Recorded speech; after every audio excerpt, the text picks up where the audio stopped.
So I just recently came across a useful page on the Government of Canada website that I thought I would share because I think it can be useful for business research for people who want to start a business or are already operating a business.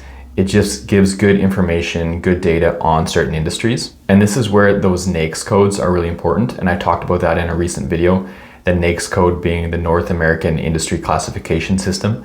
So that's where they break down businesses based on their industry and they give them a code. So are you a cleaning company? Are you a hair salon? Are you a construction company? Are you a clothing store? They assign you a business number, or I guess you choose it typically when you're registering it, and it should be something that accurately describes the nature of your business. And now once you've registered your business with that code, the government can then take that information and use it to provide reports that can be useful. So I'm just going to give you a quick overview of this website and show you what kind of functionality it has. Okay, so I'm just on the Government of Canada website here. It's called Financial Performance Data. So it allows you to create a report to view financial performance data by industry. So if you look down here, there's some popular pre-made reports.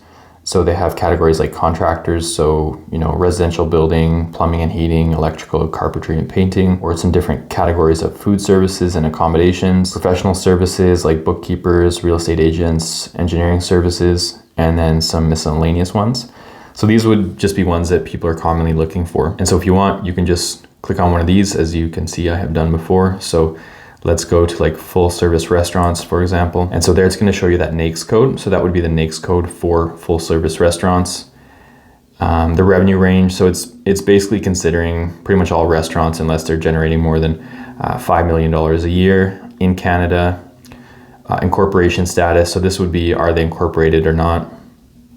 Distribution by profit margin and percentage and the year. So if you look down here, it's going to give you a number of businesses that meet that criteria in Canada. So as of that date, 35,000. And then it has like bottom, lower, upper, and top quartile by 25% breakdowns.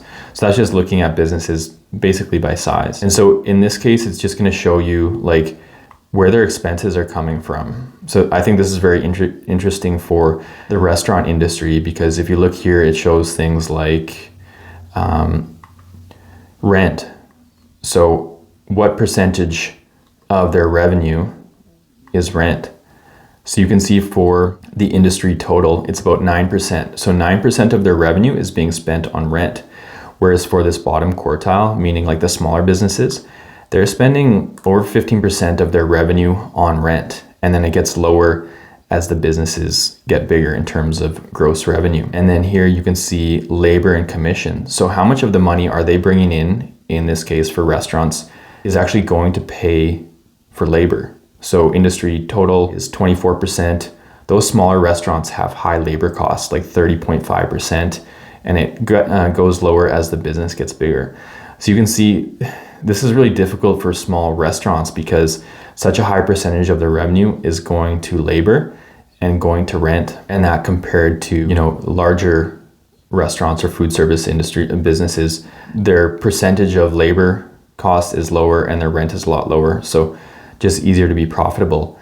And then right here they have purchases of material and subcontracts, so that would be food, inventory, supplies, and things like that. So you can kind of see from this report, it's a breakdown by industry, and you can kind of see how profitable they are. So if you scroll to the bottom here, the average restaurant has a net profit of 3% of revenue. And these smaller restaurants are losing money. Like the only restaurants that are profitable, according to this report, would be the larger half, the ones that are generating more revenue. So yeah, for those small restaurants, it's just really tough to be profitable because their labor costs, their rental costs are so much higher. So this is really important because if you're starting a restaurant, you want to be really mindful of these margins.